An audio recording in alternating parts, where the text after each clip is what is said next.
This is TWiT. Apple actually had a little bit of a presence at CES. Yeah, with all the, sure we're going to talk about it, with all the AirPlay 2 and HomeKit and iTunes for Tizen. Let that sink in for a moment. iTunes for Tizen. Yeah. Wow. Yeah, they were the big talk of the show. Last year, there was a lot of condemnation for them not being there, not having any presence, letting Google Home and Alexa steal the show.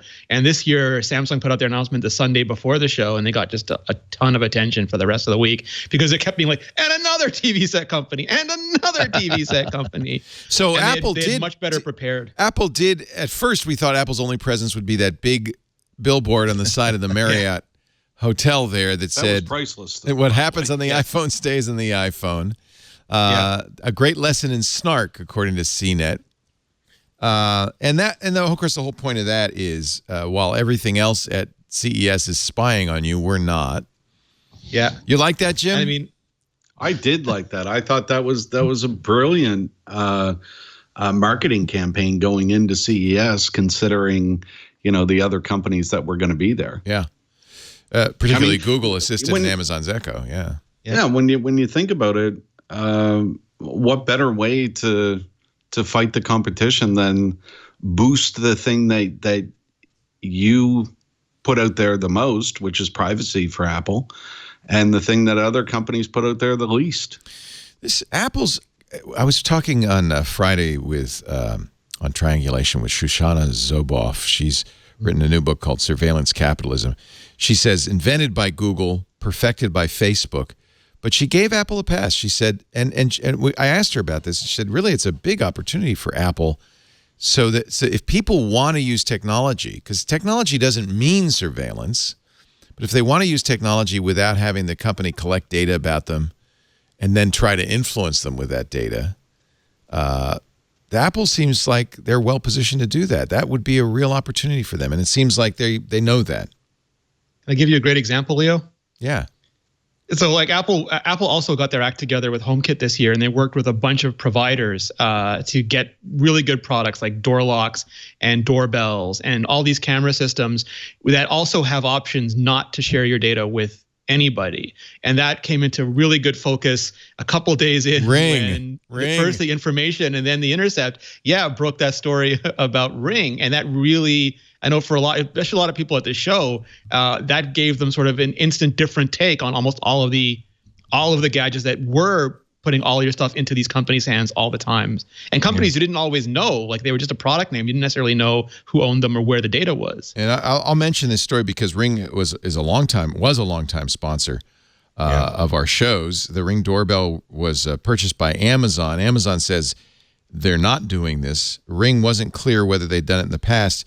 A couple of years ago, I think was it 2016, Ring wanted, apparently, according to this is the story from the Intercept, Sam Biddle, who I don't completely trust. You said the information also had this. I trust. The information had it earlier in December, and they listed, they're very good at disclosing. And they said, we have 24 sources who said this. We have company documents. We have their PowerPoint presentations. Okay, that's we have their pretty investor good. notes. So in order to get face recognition into their device, this is not an unusual practice. They needed it to be trained.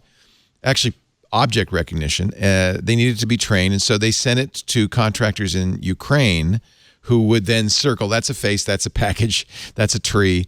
And according to the story, they basically gave them access to an S3 bucket that had everybody's video from every Ring device, ostensibly for the training, but it also meant that those people could download it, share it. Yeah. Without due caution, without due protection. This is how these things almost always happen. It's never that cavalier, but it's just as devastating. Where they say, "Oh, we just need to train our system to learn about what a dog looks like," but it doesn't occur to them that maybe this training should be happening inside a locked box with all kinds of controls over who gets access to this video and what they can do with it. But no, unless your company is really built from the ground up with the idea that security and privacy is one of our foundational and fundamental tenets, this is the sort of thing that happens. That's the difference between a company like Apple and everybody else, and then to a lesser extent, a company like Google and a company like Facebook. Remember that the uprising from employees could not shut down the project to create a search engine for China. Outrage from governments could not could not turn down that project. Pressure from human rights people could not do that. But as soon as they violated internal privacy protocols, saying that you did not come to our department for permission to scrape this data from this Google-owned China launch page, you are getting shut down right now. You have no access to any of the data you need. So, but it's shocking though, isn't it, that the only thing that stops these things from happening is the goodwill or the good intentions or the good dogma, in Apple's case, of a company. That there are no, in the United States, there are just no protections whatsoever. All you got to do is say, sorry. And then maybe you have to send a nice note to the shareholders for the stock dive. But there's no consequences whatsoever, and that needs to change.